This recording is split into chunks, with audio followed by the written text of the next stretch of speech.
Bonjour Guillaume, est-ce que vous pouvez vous présenter?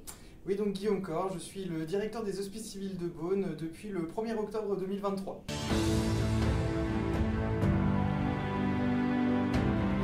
Est-ce que vous pouvez nous expliquer le fonctionnement des hospices civils de Beaune et le lien avec l'hôpital de Nuit Saint-Georges? Alors, les Hospices civils de Beaune regroupent en fait plusieurs sites. Tout d'abord, évidemment, le site de Beaune, le site hospitalier de Seurre, le site hospitalier d'Arnay-le-Duc, et puis plus au nord, le site de Nuit Saint-Georges, puisque ces différents hôpitaux en fait ont fusionné en 2015 et 2016. Donc dorénavant, l'hôpital et les hospices de Nuit Saint-Georges font partie des Hospices civils de Beaune. Donc c'est un ensemble de quasiment 1000 places en fait, réparties sur l'ensemble du territoire Sud-Côte d'Or, avec principalement quand même une bonne moitié des lits qui sont du médico-social pour les personnes âgées, mais on va aussi retrouver, en particulier sur le site de Beaune, l'intégralité des services, de la chirurgie, des urgences, du SMUR, de la pédiatrie, de la néonatologie, une maternité. Donc voilà, on couvre l'ensemble des domaines sur notre territoire.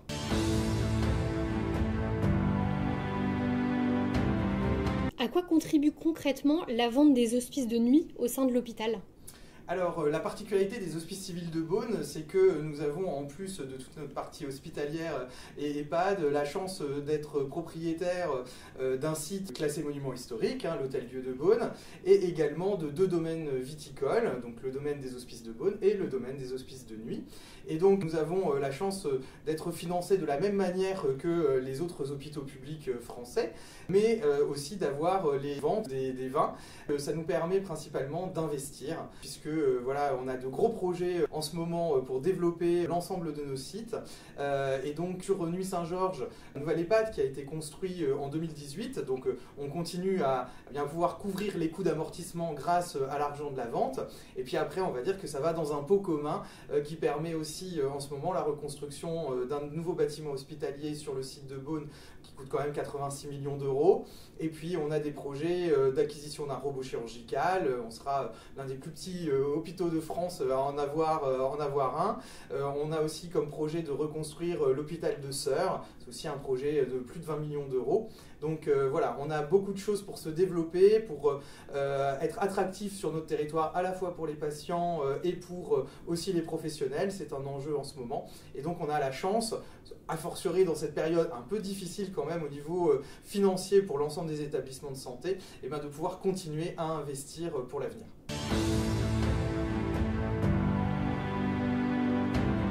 Est-ce que vous pouvez nous parler de l'ouverture en 2024 du nouveau service à l'hôpital de Nuit Saint-Georges? Oui, alors l'hôpital de Nuit Saint-Georges, malheureusement, a vu la fermeture de son service de médecine et son service de rééducation en 2021 à cause des problématiques de personnel, comme beaucoup malheureusement d'hôpitaux.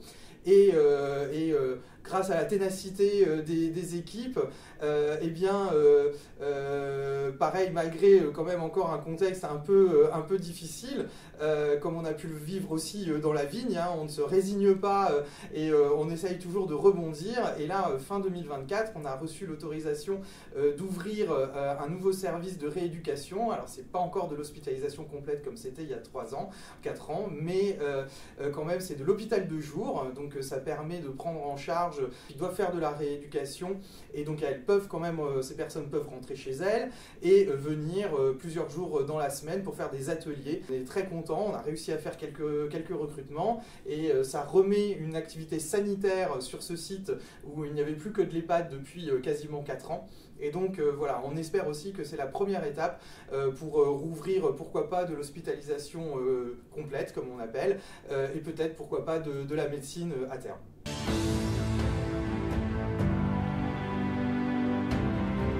Merci beaucoup Guillaume, et quels sont vos conseils pour les acheteurs qui seront présents à la vente?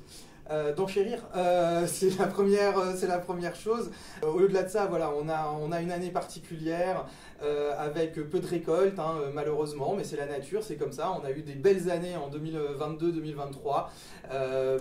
Voilà, on sait que des fois il faut que la vigne se repose aussi, et le temps a fait que nous n'avons que 36 pièces et demie à la vente, mais c'est du vin de grande qualité. J'ai commencé à le goûter hier. Les enchérisseurs auront l'occasion d'acheter du très très bon vin, assez unique, assez exclusif vu le peu de quantité.